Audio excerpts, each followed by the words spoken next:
पापा ने वॉर तो रुकवा दी, मीम नहीं रुकवा पाए इस चुनाव में। ये असलियत है सोशल मीडिया की। और मैं कुछ आंकड़ों से बात कर देती हूँ, आंकड़े मुझे बेहद पसंद है और आंकड़े कभी झुठलाए नहीं जाते। ये पब्लिकली अवेलेबल डेटा है, आप में से कोई भी चाहिए हमारे स्टैट्स को या थर्ड पार्टी टूल को यूज करके बीजेपी के स्टैटिस्टिक्स को देख लीजिएगा। और ये दिखाता है कि लोग क्या सुन रहे थे इस चुनाव में, लोग क्या सुनना चाहते थे, लोग किसकी बात सुन रहे थे, लोग किन मुद्दों से प्रभावित हो रहे थे, लोगों का ध्यान किसने आकर्षित किया हुआ था। मैं आपको पहले डेटा देती हूं YouTube का, क्योंकि मेरा मानना है और तमाम लोगों का भी मानना है कि सोशल मीडिया के जितने भी प्लेटफॉर्म्स थे उसमें सबसे जरूरी प्लेटफॉर्म इस बार YouTube था, क्योंकि वीडियो की बहुत खपत थी और YouTube जिस तरह से गूगल लोडेड आता है बहुत ज्यादा प्रचलित था। YouTube पर मार्च से मई के बीच में, और मैं 16 मार्च के डेटा से बात करी क्योंकि जिस दिन चुनाव अनाउंस हुआ था उससे 30 मई तक का डेटा है, 613 मिलियन व्यू कांग्रेस पार्टी के थे, 150 मिलियन व्यू भाजपा के थे। तो कहीं ना कहीं YouTube पर भी लोग हमारी बात सुन रहे थे, हमारे नेताओं को सुन रहे थे, हमारी रैलियों को सुन रहे थे, हमारी प्रेस कॉन्फ्रेंस को सुन रहे थे। इसमें एक बड़ा इंटरेस्टिंग डेटा ये है, और YouTube का डेटा देने के पहले मैं एक और डेटा दे देती हूं, इंस्टाग्राम का डेटा। इंस्टाग्राम को बड़ा यूथ फ्रेंडली माना जाता है, ज्यादातर यूजर्स जो होते हैं वो यंग होते हैं। इंस्टाग्राम पे हमारी एवरेज लाइक 1,21,000, बीजेपी की एवरेज लाइक 26,945। यह दिखाता है आपको कि डेली फॉलोअर जब हमारे 33,000 बढ़ रहे थे तो बीजेपी के 5,300 बढ़ रहे थे। तो कहीं ना कहीं जो युवा देश है, जो यंग है, जो इस चुनाव का निर्धारण करेंगे, जो निर्णय करेंगे कि सरकार किसकी बनेगी, वो कांग्रेस की बात सुन रहा था, कांग्रेस के नेताओं की बात सुन रहा था, कांग्रेस का नैरेटिव सुन रहा था, कांग्रेस के उठाए मुद्दों की बात सुन रहा था। और यही नहीं, YouTube पर भी जो 53% हमारे यूजर्स हैं वो 34 वर्ष से आयु में कम है। हमने करीब 350 से ज्यादा रैली, प्रेस कॉन्फ्रेंसेस और स्पेशल इवेंट्स लाइव किए। हमारे इंप्रेशंस ट्विटर पे जबरदस्त उसमें बढ़त हुई। एवरेज लाइक हमारे ट्विटर पे बीजेपी से कई गुना ज्यादा है। यही स्टोरी फेसबुक की है, यही स्टोरी यूट्यूब की है, यही स्टोरी इंस्टाग्राम की है। लेकिन यह स्टोरी क्यों है? और मुझे लगता है जयराम जी ने और पवन जी ने इसका एक आपको लेखा जोखा दे दिया है। सोशल मीडिया कोई दूसरे प्लैनेट पर चलने वाला जीव जंतु नहीं है। सोशल मीडिया पॉलिटिक्स में, आज की पॉलिटिक्स में रियल पॉलिटिक्स जो ग्राउंड पर हो रही है, जो कार्यकर्ता कर रहा है और जो सोशल मीडिया का वॉरियर कर रहा है, वो एक तरह से पैरेलल, एक दूसरे के पूरक होकर चल रहे हैं।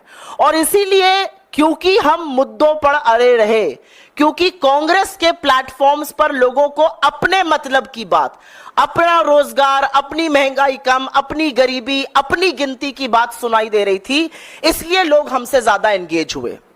हमने ज्यादा एंगेजिंग कंटेंट बनाया, हमारा कंटेंट ज्यादा फ्रेश था, हमारा कंटेंट यूनिक था। हमने गुब्बारे दिखाए जिसको आप एक उंगली से फोड़ सकते थे।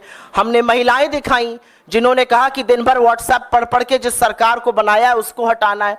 और ये पूरा कुछ करने में हमने सरकार को कटघरे में खड़ा किया, मीडिया ने भी, हमारे मीडिया विभाग ने भी खड़ा किया, हमने भी खड़ा किया।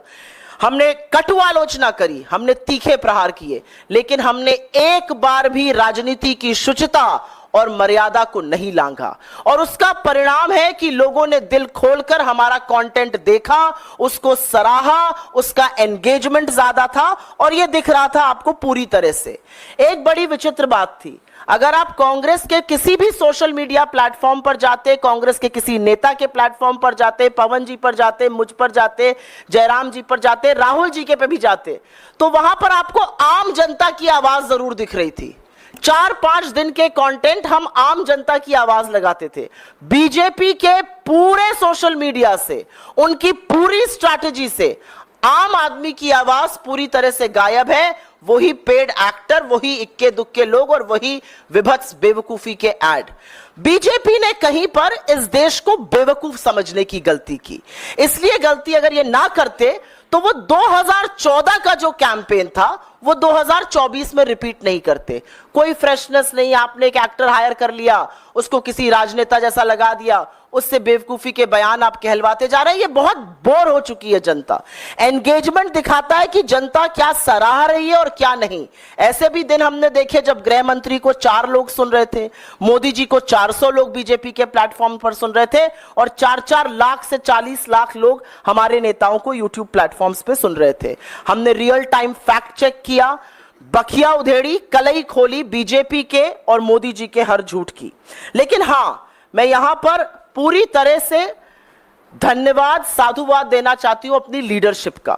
हमारे अध्यक्ष राहुल जी, प्रियंका जी, सब लोग, जयराम जी, हम लोग मुद्दों पर डटे रहे।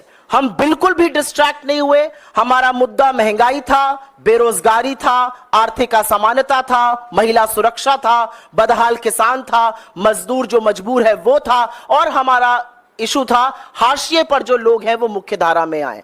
क्योंकि हमने वो बात करी, लोगों ने हमारी बात सुनी। असलियत यह है कि मोदी जी मंगलसूत्र और मुजरे की बात कर रहे थे, राहुल गांधी अग्निवीर और किसान की बात कर रहे थे। मोदी जी अपने परमात्मा होने का प्रूफ दे रहे थे दुनिया को। राहुल जी पूछ रहे थे कि पोर्श से अगर एक लड़के से एक्सीडेंट हो जाता है, उसको 300 शब्दों का निबंध लिख के छोड़ दिया जाता है। कोई ड्राइवर से होता है तो उसको 10 साल के लिए जेल में क्यों डाल दिया जाता है। तो लोगों को समझ में आ रहा था कि कौन मुद्दे की बात कर रहा है, कौन लेखा जोखा दे रहा है, किसके पास भविष्य का एक खाका, भविष्य की एक रणनीति है। और उसी के चलते ये कैंपेन सक्सेसफुल थी। तमाम जगहों से सराहना आई, लेकिन सबसे ज्यादा सराहना जब आप फील्ड पर जाते हैं, जब लोग आपसे मिलते हैं और लोग आपका कंटेंट आपको कोट करते हैं, वो सबसे बड़ी सराहना होती है। मेरा अपना मानना है कि पूरी टीम ने मिलकर काम किया, social media department, media department, हमारा वॉर रूम, राहुल जी की जो कम्युनिकेशन टीम है, हम सब ने मिलकर काम किया और एक अच्छा नैरेटिव तय किया। और असलियत यह है कि 2024 के चुनाव का नैरेटिव कांग्रेस पार्टी ने, कांग्रेस की लीडरशिप ने तय किया और मजबूर किया मोदी जी को।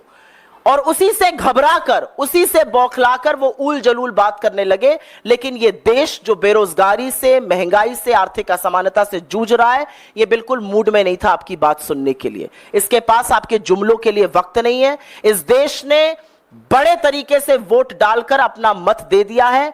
मैं आज ही उत्तर प्रदेश से लौटी हूं और पुनः वापस जा रही हूं अपना वोट डालने, और दावे के साथ कह सकती हूं, चौंकाने वाले प्रमाण आपको, जिसको तथाकथित बीजेपी का गढ़ कहा जाता है, वहां से आने वाले हैं। और इसलिए आ रहे हैं क्योंकि लोगों को एक उम्मीद, लोगों को एक भरोसा, लोगों को एक आशा हो चुकी है हमारा प्रचार प्रसार, हमारा कैंपेन, हमारी लीडरशिप की बात सुनकर, कि एक नेता सामने ऐसा है जो आंख में आंख डालकर आपसे सच बात कर रहा है, जिसको स्क्रिप्टेड इंटरव्यूज की, जिसको धनबल की, जिसको एजेंसी की, जिसको 80-80 इंटरव्यू की जरूरत नहीं है। वो सीधे आपसे बात कर रहा है। उसने एक भी इंटरव्यू नहीं किया, 80 इंटरव्यू साहब ने किए, एक भी नैरेटिव नहीं बना पाए। नैरेटिव बनाना तो दूर, अपनी मिट्टी पलीद खूब की, अपने आप को अजीबोगरीब बातें कहकर, गरीब हो जाए सब क्या कहकर, परमात्मा का स्वरूप बनाकर, मुजरे की बात करके, लोगों के सवालों को कचड़ा कहकर। मेरा अपना मानना है कि जनता ने मन बना लिया है और एक पूरी टीम की तरह हम जो हासिल कर पाए प्रचार प्रसार के माध्यम से बहुत अच्छा था। और मुझे पूरी आशा और विश्वास है कि 4 जून को यह परिणाम में तब्दील होता हुआ जरूर दिखेगा।